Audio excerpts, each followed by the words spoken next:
নবী করিম সাল্লাল্লাহু আলাইহি সাল্লাম বলেছেন, সালাত আদায়কারী ব্যক্তির সামনে দিয়ে হাঁটাটা যে কত জঘন্য অপরাধ, এটা যদি জানতো যে হাঁটে সে, তাহলে সে 40 পর্যন্ত অপেক্ষা করতো, তারপরও সালাত আদায়কারী ব্যক্তির সামনে দিয়ে ক্রস করতো না, অতিক্রম করে যেত না।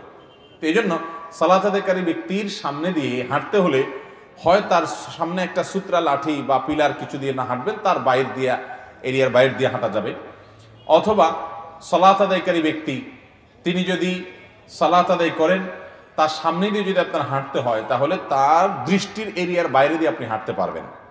তিনি সূত্রা টুত্রা কিছু নিয়ে দাঁড়ান নাই, ভুল করেছেন। উচিত তার কোনো কিছুর সামনে গিয়ে সালাত আদায় করা, সূত্রা দিয়ে দাঁড়ানো। কিন্তু হঠাৎ তিনি মসজিদের এমন জায়গায় দাঁড়ায় গেছেন যে সূত্রা নাই, অথবা তিনি 1-2 রাকাত পরে এসে দাঁড়াইছেন, এখন সালাম ফিরাইছে ইমাম, তিনি তারগুলো আদায় করতেছেন, সূত্রা নেওয়ার তো সুযোগ হয় নাই।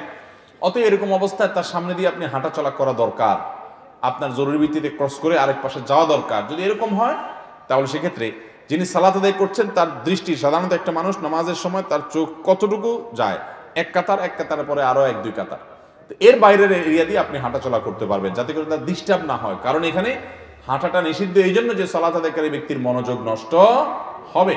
এবং এই জিনিসটা এরকম জঘন্য, নবী সাল্লাল্লাহু আলাইহি সাল্লাম এও বলেছেন, সালাত আদায়কারী ব্যক্তির সামনে দিয়ে কেউ হাঁটাচলা করে, সেই জন্য তার সাথে যুদ্ধ করে, অর্থাৎ তাকে থামায়, তাকে যেন প্রতিহত করে। আমি মসজিদে নববীতে এক ব্যক্তিকে দেখেছি এরকম, রিয়াদুল জান্নাতে তিনি সালাত আদায় করছিলেন, তো তার সামনে দিয়ে আরেকজন এরকম যাচ্ছে। রিয়াদুল জান্নাতে এখন একটু নিয়ম শৃঙ্খলার মধ্যে আসছে, একসময় তো যার যেমনি খুশি এমনি আপনার বসে থাকতো এবং হুলস্থুল করতো। তো ওই ব্যক্তি যখন সামনে দিয়ে যাচ্ছিলেন, সালাত আদায়কারী ব্যক্তি ওই লোকটাকে প্রথমে এরকম হাত দিয়া ইশারা দিলেন যে আমি সালাতে আছি। হয়তো লক্ষ্য করে নেয়, সেজন্য হাত দিয়ে এরকম ইশারা দিলেন, দিয়ে আবার উনি সালাত শুরু করছেন।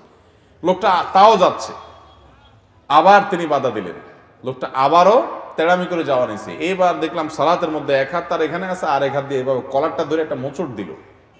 খুব লম্বা শক্তিশালী মানুষ ছিল। মোচড় দেওয়ার পরে ওই বেচারা কাইতে নিচে পড়ে গেছে। এর মধ্যে ওই লোক সালাত শেষ করছে, কন্টিনিউ করে চলে গেছে। তো সালাত আদায়কারী ব্যক্তির সামনে দিয়ে কেউ যাওয়া, এটা খুব জঘন্য অপরাধ, আমরা অনেকে যাই না। কিন্তু যিনি নামাজ পড়বেন তার দায়িত্ব হলো কোনো কিছুর সামনে দাঁড়ানো।